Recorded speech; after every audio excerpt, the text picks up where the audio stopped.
அஸ்ஸலாமு அலைக்கும் வரஹ்மத்துல்லாஹி வரகாத்துஹு. அல்ஹம்துலில்லாஹி ரப்பில் ஆலமீன் வாகிபத்துல் முத்தகீன் வஸ்ஸலாத்து வஸ்ஸலாமு அலா ரசூலில்லாஹ் அம்மா பாத். கண்ணியத்திற்குரிய சகோதர சகோதரிகளே, எல்லாம் அல்ல அல்லாஹுவின் நல்லடியார்களே, இந்த மொஹரம் மாதத்திற்கும் இஸ்லாத்திற்கும் என்ன சம்பந்தம் என்று எடுத்துக்கொண்டால், அது அரபு மாதங்களில் முதல் மாதமாக மொஹரம் இருக்கின்றது. அதையே முஸ்லிம்களும் நாட்களை கணித்துக் கொள்வதற்காக பயன்படுத்துகின்றோம். இன்னும் அல்லாஹு ரப்புல் ஆலமீன் இந்த மாதங்களை திருக்குரானில் இந்த பெயர்களையும் பயன்படுத்துகின்றான். ஒரு சில மாதங்களை பற்றி அல்லாஹ் ஷஹரு ரமதான் என்று சொல்லவும் செய்கின்றான். ஆகவே ஒரு இஸ்லாமிய மாதங்கள் என்ற ஒரு அடிப்படை இதற்கு கிடைத்திருக்கின்றது. ஆனால் இந்த மாதங்களில முஹரம் ஒரு புனிதமான ஒரு மாதம், இது ஆண்டு எண்ணிக்கையின் மாதங்களில் முதல் மாதம். இப்படிப்பட்டதை தவிர இந்த மாதங்களில் நபி ஸல்லல்லாஹு அலைஹி வஸல்லமுடைய வஃபாத்திற்கு பிறகு நடந்த எந்த ஒரு சம்பவங்களை பற்றியும் மார்க்கமாக இதை ஆக்கித்தரவில்லை. ஆகவே இந்த முஹரமுடைய 10வது நாளில 9வது நாளில நோன்பு நோக்கும்படி நபி ஸல்லல்லாஹு அலைஹி வஸல்லம் சொன்னாங்க. எதுக்கு நோன்பு நோக்கும்படி சொன்னாங்க? ஆஷுராங்கிற ஒரு நோன்பு இருக்கின்றது. அதை எதற்கு நோக்க சொன்னார்கள் என்று சொன்னால், மூசா அலைஹிஸ்ஸலாம் ஃபிரௌனுடைய படையிடமிருந்து பாதுகாக்கப்பட்ட நாள் இந்த முஹரம் 10ஆம் நாள். ஆகவே யூதர்களும் இந்த நாளில் நோன்பு நோட்பார்கள்.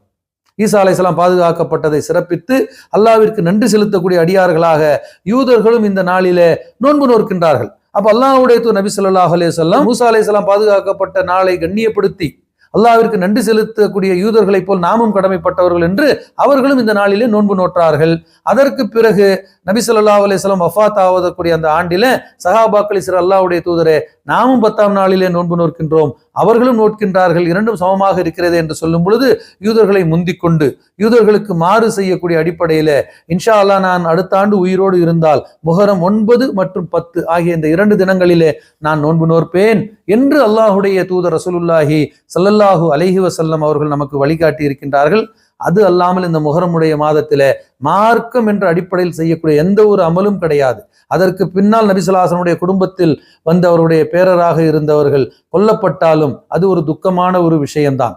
ஆனால் எந்த ஒரு துக்கமாக இருந்தாலும், என்னுடைய குடும்பத்திலே ஒருவர் மரணித்து விட்டாலும் 3 நாட்களுக்கு மேல் துக்கம் அனுசரிப்பதற்கு எனக்கு மார்க்கத்தில் அனுமதி இல்லையே. அல்லாஹுடைய தூதர் ரசூலுல்லாஹி ஸல்லல்லாஹு அலைஹி வஸல்லம் மிக தெளிவாக கூறுகின்றார்கள், யாரும் யாருடைய இறப்புக்கும் 3 நாட்களுக்கு மேல் துக்கம் அனுசரிக்க கூடாது, கணவனை இழந்த மனைவியை தவிர.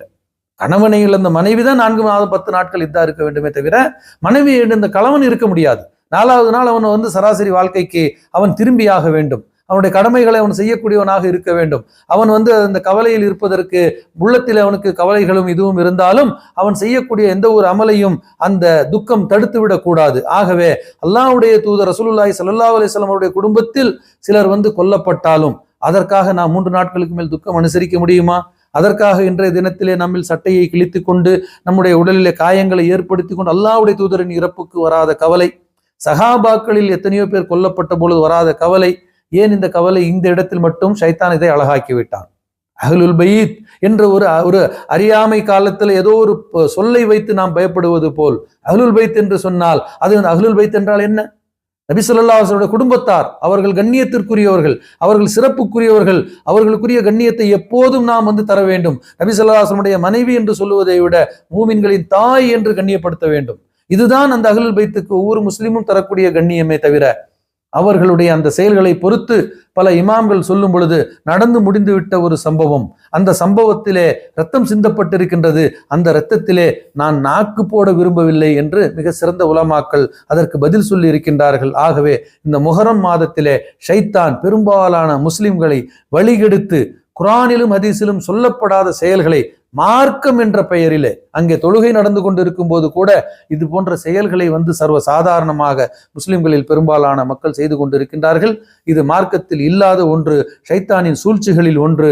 ஷைத்தான் இந்த ஆற்றலிலே இந்த இடத்திலே அவன் மிகையாக வெற்றி பெற்று இருக்கின்றான். ஆகவே இந்த இடங்களிலும் ஷைத்தானை தோற்கடிப்பதற்கு முஸ்லிம்களாக இருக்கக்கூடிய ஆண் பெண் ஒவ்வொருவரும் முயற்சி செய்து தீமைகளிலிருந்து தங்களை தற்காத்து கொண்டு சமுதாயத்தையும் பாதுகாக்கக்கூடிய அந்த தீமைகளை தடுக்கக்கூடிய பணிகளுக்கு முன்வர வேண்டும். எல்லாம் வல்ல அல்லாஹு ரப்புல் ஆலமீன் ஷைத்தானின் சூழ்ச்சிகளில் இருந்தும் அவனுடைய ஆற்றலில் இருந்தும் நம்மை பாதுகாப்பானாக.